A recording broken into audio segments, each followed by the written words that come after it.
28 फरवरी 2026 को दुनिया ने एक ऐतिहासिक मोड़ देखा। इजराइल और ईरान के बीच तनाव सिर्फ बढ़ा नहीं, बल्कि खुला संघर्ष बन गया। सबसे पहले ये समझना जरूरी है कि ये टकराव आज अचानक नहीं हुआ, ये दशकों पुरानी टकराव की परिणति है। ईरान और इजराइल की दुश्मनी मुख्य रूप से इस वजह से है। ईरान का परमाणु कार्यक्रम और बैलिस्टिक मिसाइल क्षमता, जिसे इजराइल अपनी राष्ट्रीय सुरक्षा के लिए खतरा मानता है।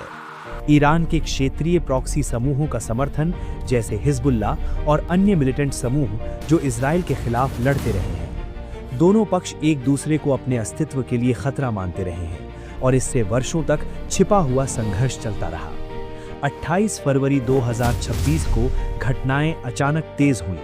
इजराइल ने संयुक्त रूप से संयुक्त राज्य अमेरिका के साथ मिलकर ईरान पर एक बड़ा हवाई हमला शुरू किया, जिसमें सैन्य ठिकानों के अलावा ईरान के शीर्ष नेतृत्व को भी निशाना बनाया गया।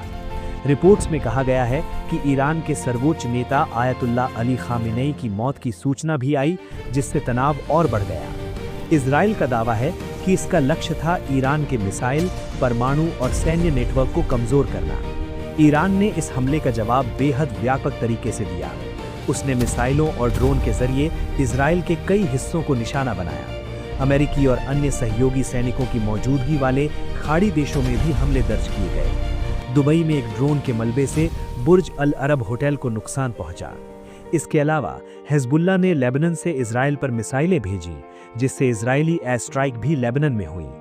इजराइल का समर्थन सबसे ज्यादा है। संयुक्त राज्य अमेरिका और उसके पश्चिमी यूरोपीय मित्र फ्रांस, यूके, जर्मनी ने ईरान के खिलाफ मिसाइल और ड्रोन हमलों की निंदा करते हुए इजराइल का पक्ष लिया। ईरान के समर्थन में कई देश खुलकर नहीं आए हैं, लेकिन उसे कुछ क्षेत्रीय शक्ति और समूहों का अप्रत्यक्ष समर्थन प्राप्त है, खासकर वो गुट जो पश्चिमी प्रभाव के खिलाफ हैं। विशेषज्ञों ने बताया है कि इस संघर्ष को रेजिस्टेंस एक्सिस से संबद्ध देशों ने माना और कई ने निंदा जताई। ईरान ने केवल इजराइल ही नहीं, यूएस सैन्य ठिकानों को भी मिसाइल और ड्रोन से निशाना बनाया, खासकर खाड़ी के देशों में। इजराइल ने ईरान के तेहरान सहित कई शहरों और सैन्य ठिकानों पर हवाई हमले किए। ड्रोन और मिसाइलों का मलबा अब हटा-धटाकर अबू धाबी और दुबई में भी गिर रहा है। ये अब सिर्फ दो देशों का आंतरिक संघर्ष नहीं रहा, ये मध्य पूर्व के बड़े पावर बैलेंस को प्रभावित कर रहा है। तेल की सप्लाई, हॉर्मुज़ स्ट्रेट में शिपिंग, ग्लोबल मार्केट, सब पर इसका असर देखने को मिल रहा है। अगर ये संघर्ष और बढ़ा तो वैश्विक ऊर्जा संकट और आर्थिक अस्थिरता भी सामने आ सकती है। तो सवाल यही है कि क्या ये संघर्ष चुपचाप खत्म हो जाएगा या ये एक लंबी और व्यापक जंग का हिस्सा बन जाएगा? दुनिया की निगाहें अब हर नई घटना पर टिकी हुई हैं। आपका क्या मानना है?